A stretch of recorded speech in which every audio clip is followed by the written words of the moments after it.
Hello, everybody. Welcome back to Come Lose It with Matt Duncan. I'm your host, of course. This is episode 136. Can you believe it, folks? I know we're doing this February wrap-up because we gotta. You know what I mean? You gotta do it. You gotta wrap it up. There's been a lot of shit going on, and we gotta get to the bottom of it right friggin' now. I've got a lot of stuff to go over with you guys. I hope you've been well. I hope you've been out there. I hope that the New Year's resolutions are still intact. I hope you are back out at that gym having a great time. I'm here with my main man, Gus, at my feet. He's exhausted. We went for a 65-minute W. Okay, he just had a little meal. He is a happy boy. Lots to get to.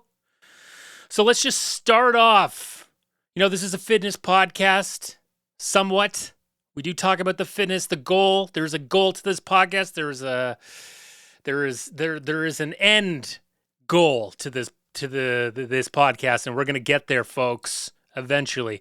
But is there anything greater to talk about when you have a fitness podcast than the Olympics? The Olympics are fantastic. I love the Summer Olympics and the Winter Olympics. I love watching all kinds of different sports. I don't care what it is. Shout out to CBC Gem in Canada. Oh my God.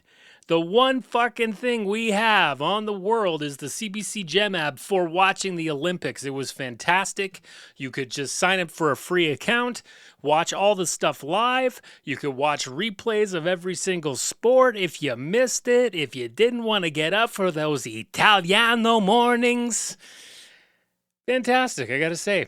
And that's pretty much all I use CBC Gem for. I know they've got some other stuff on there, but I pay. We all pay for CBC Gem, okay?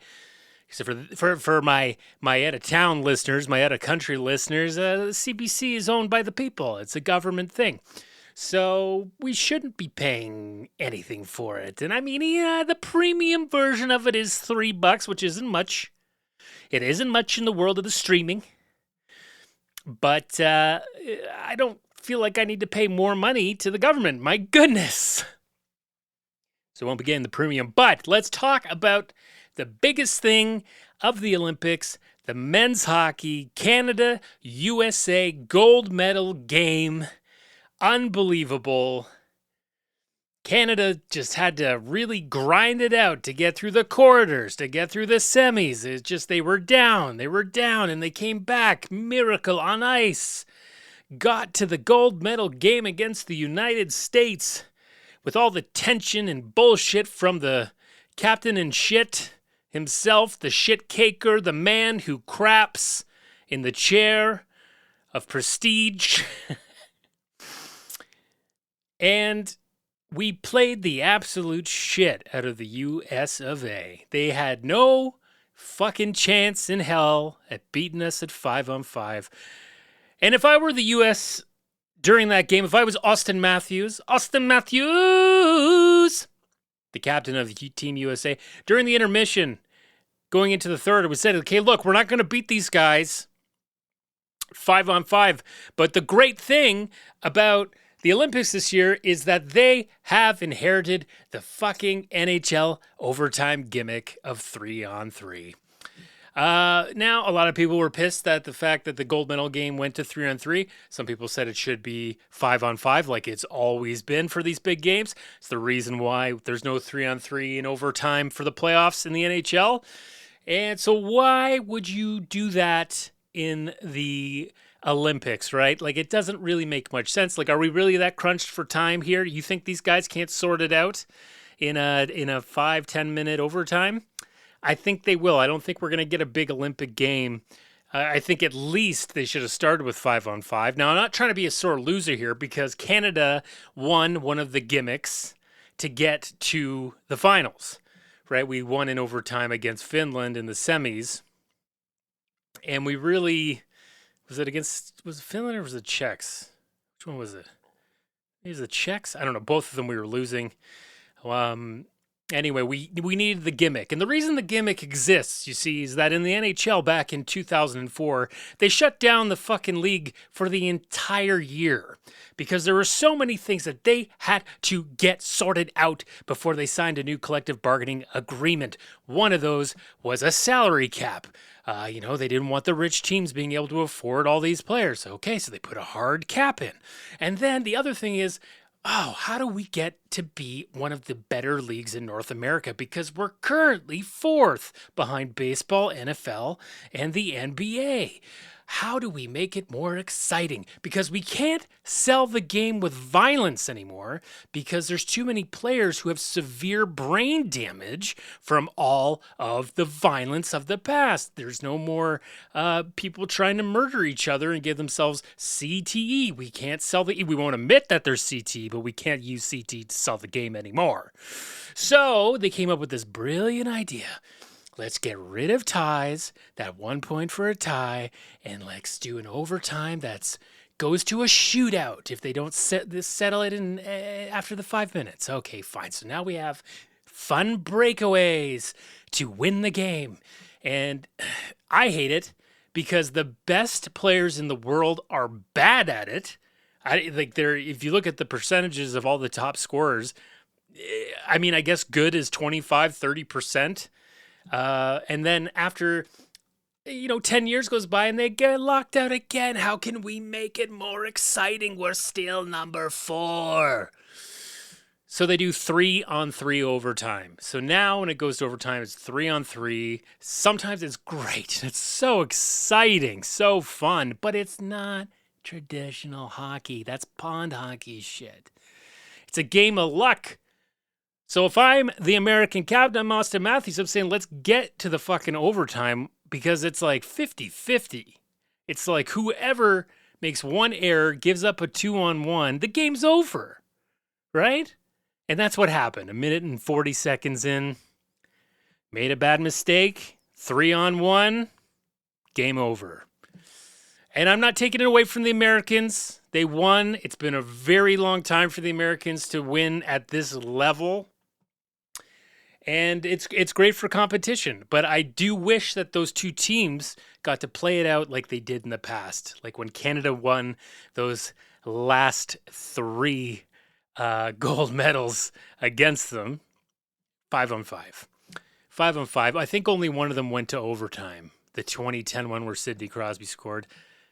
Fortunately, he was injured, couldn't play because a guy called him a faggot. And hurt his knee. Isn't that nice? Mr. Gudis? Yeah, he haunts Leaf fans.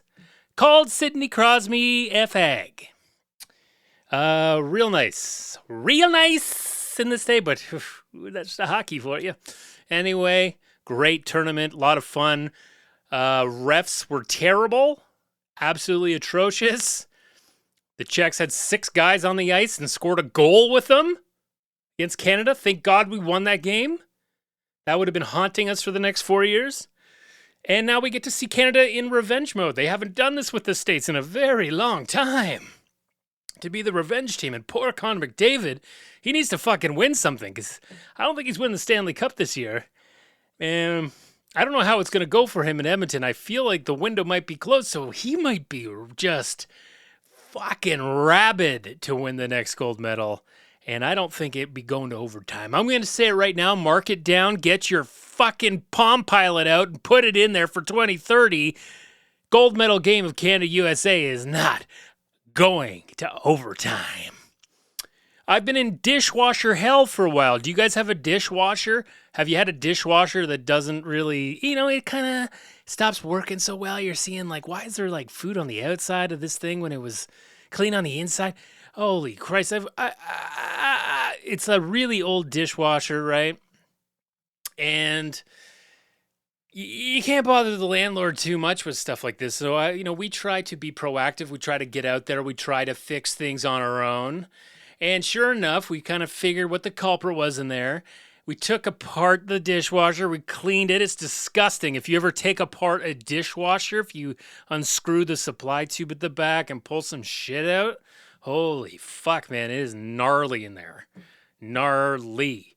You got to scrape off a bunch of shit everywhere, and oh fuck. Anyways, hard. I'll just say a warning about Chat GPT. Okay, Chat GPT. I gave it the model number of my dishwasher, and it said, "Oh yeah, here's the part. This is the part. They don't make Kenmore's anymore, but now Whirlpool took over. This Whirlpool part will be perfect." I'm like, "Are you sure? Because the photo of this looks different. It's, they don't have great photos on the dishwasher sites, but this one looked a little fucked up. It looked a little bit fucked up." So I got the part. Of course, it was wrong. I didn't even take it out. I held it up like it was a snake and put it right back in the box because fucking ChatGPT was wrong. And then I go back to it and go, you sent me to the wrong part. It's like, classic. Yes, parts that, gave some excuse. Didn't say, "Oh, shit, really?" It's like, yeah, see, that happens. Sometimes it's the wrong part. It's the kind of vibe. Fucking. So, yeah, ChatGPT does not know everything. And don't bet on it with money. Don't fucking, because, when you gotta send those fucking parts back, they charge you restocking fees and shit. It's a whole seedy world I want to learn about in a doc. The other thing that ChatGPT got wrong was I had like a red light on my modem for the internet.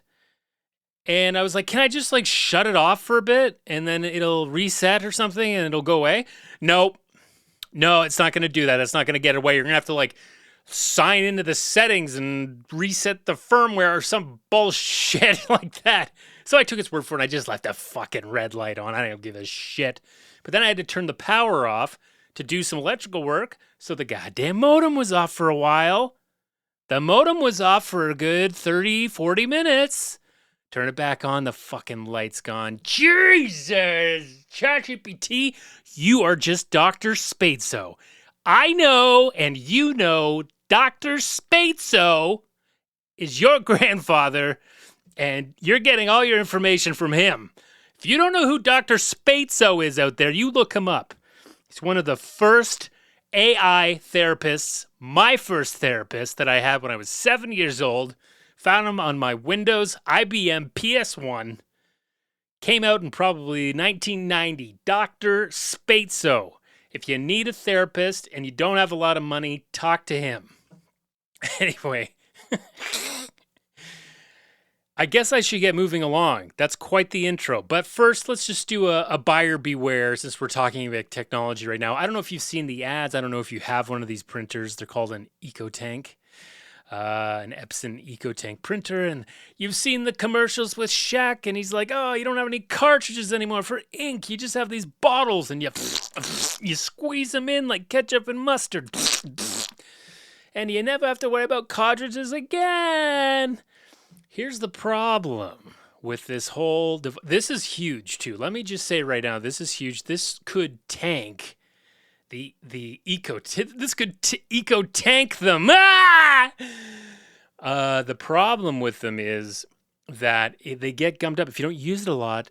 The head on the printer like where the ink comes down, gets all gummed up. So you start to, there's lines when you're printing, and you got to do head cleanings. Now, if you leave this too long, as my mother has found out, if you let that sucker dry, then you have to do it's like a power cleaning dump or something where it like just shits out diarrhea ink into this like there's like inside the printer screwed in is like this empty, it looks like an empty cartridge that catches the ink when it shits out. And that is, I had to do it to my mom's printer twice because she just thinks technology should always work for her. She doesn't realize that anything needs maintenance. Anyway, if you don't stay with printing and keeping the prints going and keeping it warm and doing head cleanings every now and then, you're going to run into this problem. And it uses a lot of ink. It dumps about, probably in total of the 4 colors, it'll do like the equivalent of one whole thing of ink. And then it works fine. But here's the thing. Here's the buyer beware. When that fucking cartridge that fills up with the diarrhea of the ink, when it gets full, there's a warning that comes on the printer and it bricks it. It says like, this thing is too full. You gotta go get it serviced. And I'm like, what? Go get it serviced? What are you fucking talking about? So I look it up and I'm like, okay, it's very simple and it's very cost effective to get an empty fucking diarrhea bin for the ink. Just look up on Amazon, Epson diarrhea bin. Very easy to replace that, folks. Here's the problem. When you replace it, it doesn't get rid of that code. You can't factory reset the printer. You have to have a fucking PC, and you have to go to some site, and you have to pay like $10 for some fucking code for your printer so that it will reset the counter on the diarrhea. Can you believe that? So if you don't have a PC, you can't even do it. You can't do it with Mac. Apparently, it's like, I looked at some free way to do it, and it's like you gotta watch fucking Angelina Jolie and Hackers. You gotta watch that 2-3 times before you can do it. I'm like, I can't do that. I'm not getting into the nitty gritty. You know, I learned when I was a young kid, I started deleting random files just because I didn't know what they were, and it bricked the computer. I just was like deleting organs from a computer. Don't worry, we got it back. Surprisingly, tech support got it back in the early 90s. Wow. So yeah, anyway, if you're thinking about getting an EcoTank, fine, get one, but just don't ever not use it. Make sure that you're at least printing something or doing head checks at least once a month. You got to be printing, or it will start to get really badly clogged, and you'll have to do that, and you'll be in this fucking mess. So my mom has given up, and now she's bought a new printer. She bought a LaserJet, so you don't have to worry about that shit with LaserJet, right? Because it doesn't use ink; it's like a powder. And then that situation won't happen for you again. But you don't have color with LaserJet. So yeah, are we all on the same page here about the fucking EcoTank? Because this is crazy. If you have some kind of other workaround that I haven't been able to find that isn't like hardcore, like fucking hacking into the mainframe to reset this stupid fucking counter, then let me know. Just get to me. Get to me however you can. I get lots of emails of people trying to get on the show. I don't know if they're scams or what. I don't promote this show, but I get people who want to come on and promote stuff. I mean, I am big around the world. A lot of people, a lot of different countries are tapping in. I had a big day in February, mid-February there. I don't know what the hell happened, but I got a lot of hits. So it must have been like, if I talk shit about Russia or China or something like that, they just run their bots right through all the episodes. They just play them all. Or maybe they have people working for them, chained to a desk. Who fucking knows? I didn't even get to the sadness that we have gone through in this month. I haven't even gotten to the fact that Catherine O'Hara died. Or fucking James Vinnie Van Der Beek. I don't want your life. Wasn't a huge Van Der Beek fan, but if you see that guy like 5 years ago, like he looks so healthy. He's lean. He looks like he works out. He looks like he lives on a farm, and he fucking gets the ass cancer. Catherine O'Hara gets the fucking ass cancer. God damn it. No one's talking about great character actor Tom Noonan, who died. Look up Tom Noonan. He's a fucking character actor. If you look at his face, he can be a scary looking dude. He passed away. Robert Duvall. Jesus, it's like 2016 all over again. We got Trump shit in his pants just like in 2016. He's just everything's crazy. The fucking ICE, the fucking Epstein files. Bill Gates is getting the herp from a Russian like stripper, and Oh God, is Ghislaine alive? Is there a fucking? Is she in Canada? What the fuck is going on? Anyway, let's just I'll just say Catherine O'Hara. Fuck, I was a huge fan of hers since I was little. Who wasn't? Especially if you're Canadian.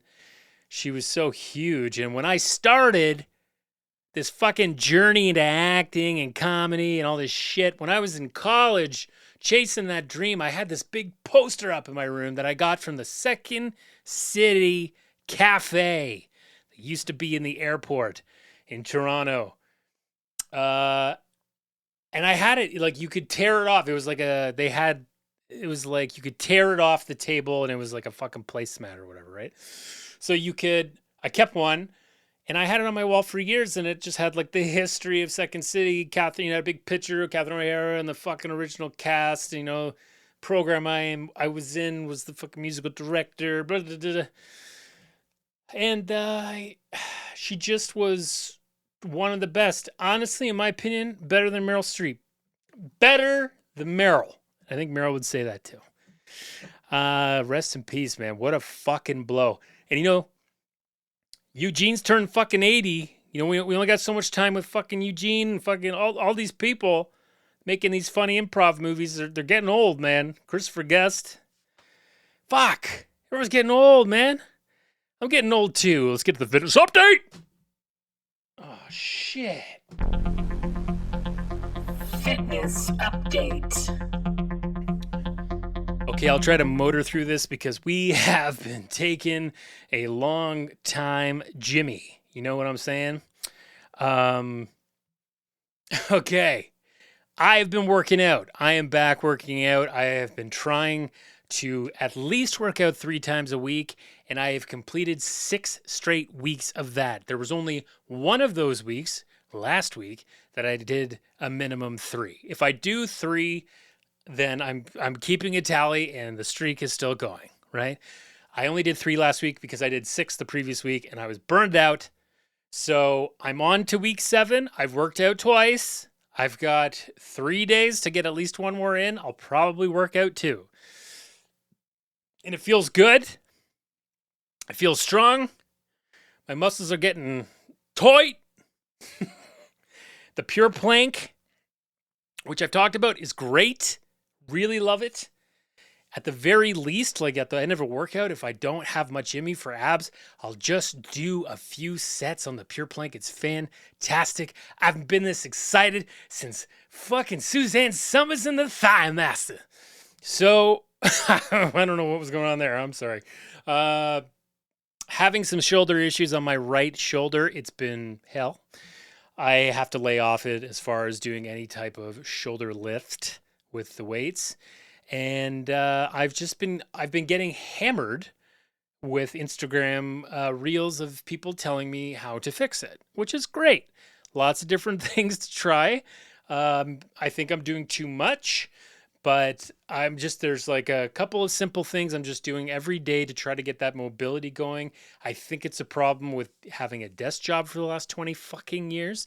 That can give you a lot of shoulder pain, fucking bending in the scapula. So I'm trying to work and getting rid of the hump and all that shit, because you get a bit of a hump and holy fuck, it's like getting older. Don't want to fuck with the shoulder. I want it to be better, and I want to be able to like lift everything properly. So I'm having to avoid a lot of stuff, but I think it's getting better. Takes a long time to get over shoulder issues. Make sure you look up some exercises to keep your shit mobile. I got a Box Bullen fitness update. Box Bullen. Have you heard of this? Every mom got you a Box Bullen for Christmas this year. When I saw it, I was like, this is the stupidest thing. I'm just going to put it on to show my mom that I tried it. And then we're going to take it to the Goodwill. And it's like a headband with a elastic attached to it with a ball on one end. And you just punch it. You kind of speed bag it. And I thought it was so stupid. And then I started to be like, well, why don't I just, if there's a day I wasn't feeling like working out and then I needed like a little motivation, I feel like I'll just punch this stupid thing, Box Bullen, for 5 minutes just to warm up before I start doing weights. I started to crave the fucking thing. Once you get in the groove with the box bowling, oh my God. And I can't believe how expensive. They're like $30 for a shitty ball and string. I would never buy this. I would never buy it. I would make it myself. It's great though. I've really enjoyed it. It's just like, there's all kinds of bullshit with it where you can like download an app and fucking record yourself, or I don't know, the fucking thing responds to the TV. I don't know what the fuck. I just use it to warm up a little bit. If I don't feel like working out, just to get kind of feeling fun before I hit the weights. And it honestly works great. My dog, it drives him crazy because watching him give up on the fact that the ball is like coming at him and then like immediately boomeranging away. It takes him a while, but then the disappointment sets in. It's very sad. And I'm trying to take better care of my back. I haven't had any of those crazy back issues that I had a few years ago. You can go back, check the tapes of how hellish that whole thing was. So I've been doing the Cindy Block roll downs. Shout out to Cindy Block. Cindy Block was my voice teacher in college, and she said that if we did the roll downs every day, we would never have back pain. So I'm trying to do at least a roll down or two a day to see if that crazy hippie, she looked like she was on like the Rajneeshi, like Osho fucking hippie cult. She had that vibe, like the hippie cult of the 1980s or whatever. I would not have been surprised if that documentary came out while we were in college. We would have been like, "Are you fucking?" And she'd be like, "Yeah, I was fucking there. Rajneeshi, yeah. Had sex with the Osho, yeah."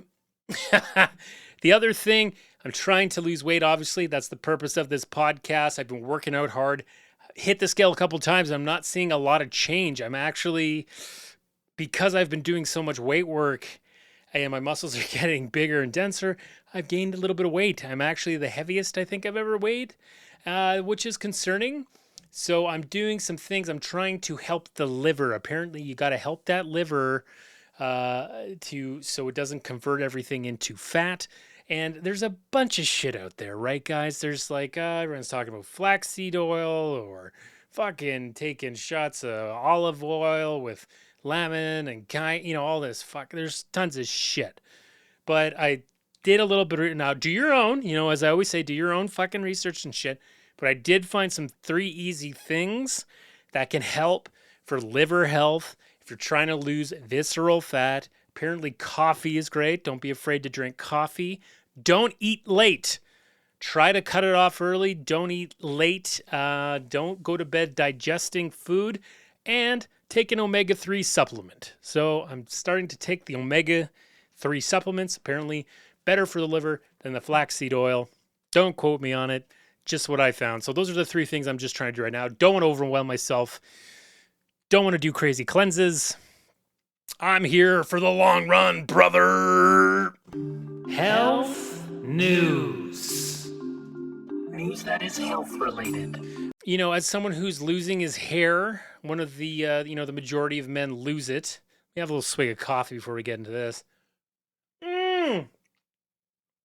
One of the proven methods to help with hair loss is minoxidil, which is Rogaine.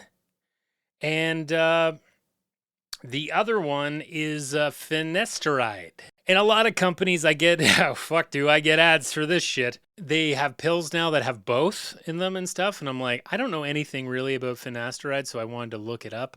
Read an article about it, and it was kind of scary. It's something that also is proven to work, but it does have some issues. So let's go through the problems with finasteride. What started as a prostate drug in 1990 is now the gold standard hair loss treatment. Online brands package it as a quick, confidence-boosting fix. Short questionnaires, discreet delivery, no awkward GP visit. Hair loss becomes an algorithm problem with a subscription solution. Now what it does, finasteride blocks 5-alpha reductase, reducing DHT, the hormone that shrinks genetically vulnerable hair follicles. It works. Efficacy is not in dispute. Now, the controversy. Some men report persistent sexual dysfunction, depression, anxiety, even suicidal thoughts, sometimes continuing after stopping the drug. Debate centers on risk tolerance for what is essentially a cosmetic treatment. Hair loss is deeply tied to masculinity. Media often codes bald men as villains. Media often codes bald men as villains or secondary figures. Oh, fuck, that is so funny. The global hair restoration market is booming. The anxiety isn't just biological, it's social. Is this about hair or about male vulnerability in a culture that monetizes insecurity? Interesting question.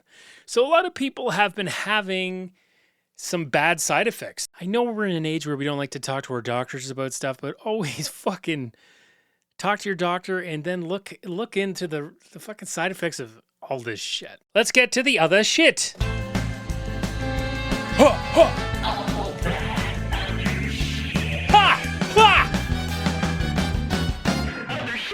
Okay, we're about to finish this off. We've had a longie, but you know what? It's good. It's good for you. It's good for me. I don't know if I'll ever go to fucking Mexico again. Did you hear about all this shit happening in Mexico? Have you guys heard about this thing going on in Mexico? Like, let's not, what do you want? Gussie, come on, Bubba. I'm trying to work here, Bubba. I'm trying to work here.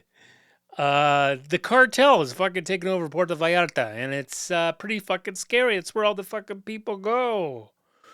When they're fucking blowing up cars and roads and, Jesus. The World Cup is going to Mexico. What, I'm telling you right now, the World Cup of football is soccer, football. It's going to be a shit show. You've got what's going on in America. You've got this fucking Mexico shit. Everyone's going to be canceling and nervous about going to fucking Mexico to watch competitive soccer. And then you've got Canada, who they're not really equipped to host these games, so they're just doing a few.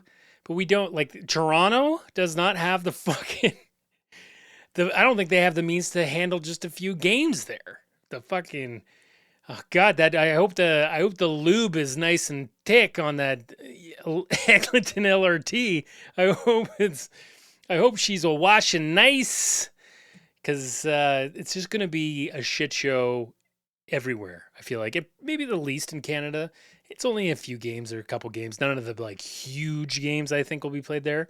I'll be in America and Mexico. But holy fuck, who the fuck is El Mencho?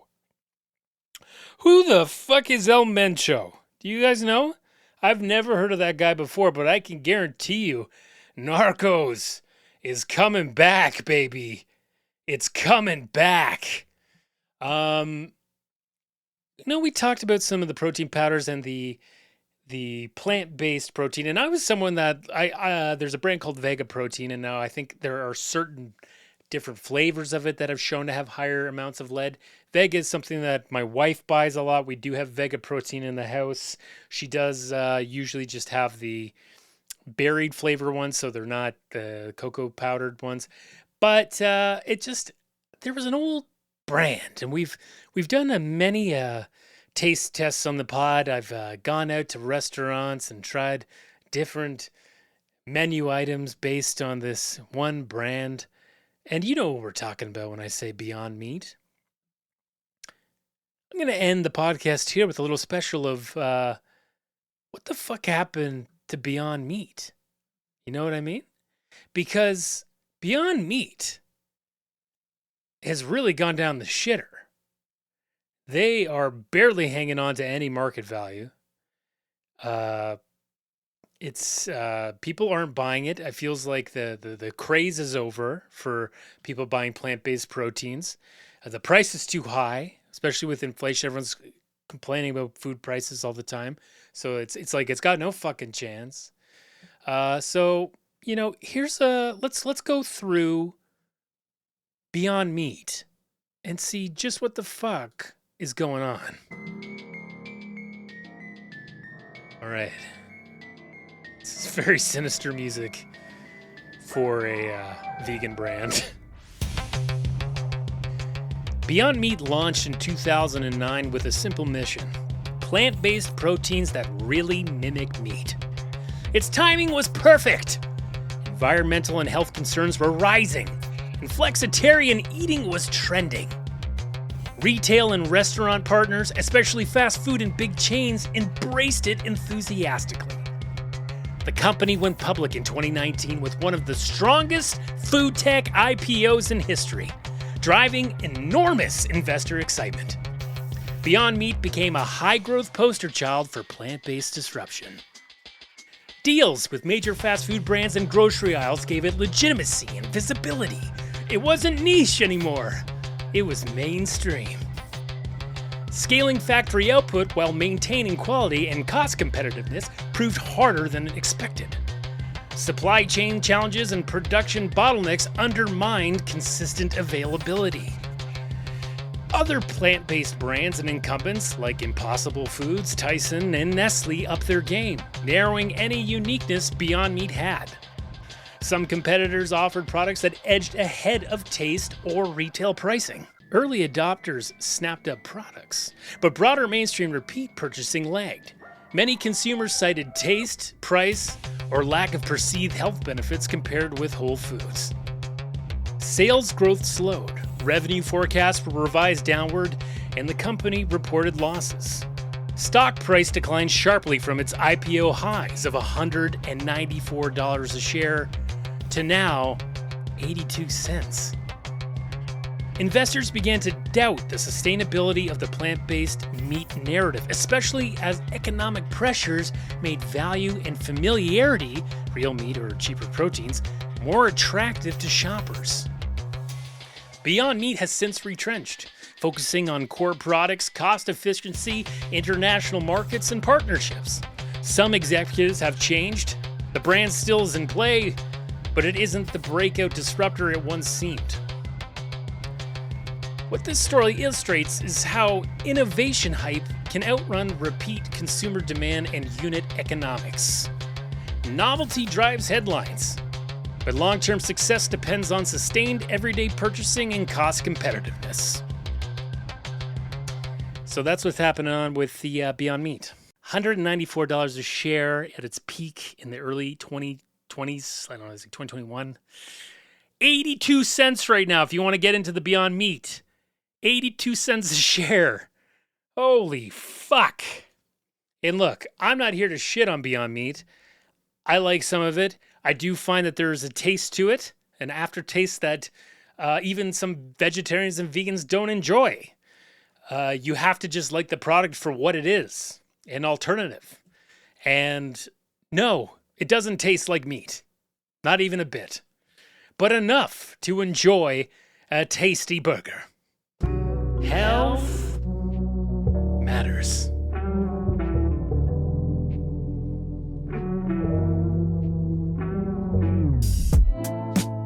Thanks for listening to episode 136, guys. I will be back in March with 137 and possibly 138.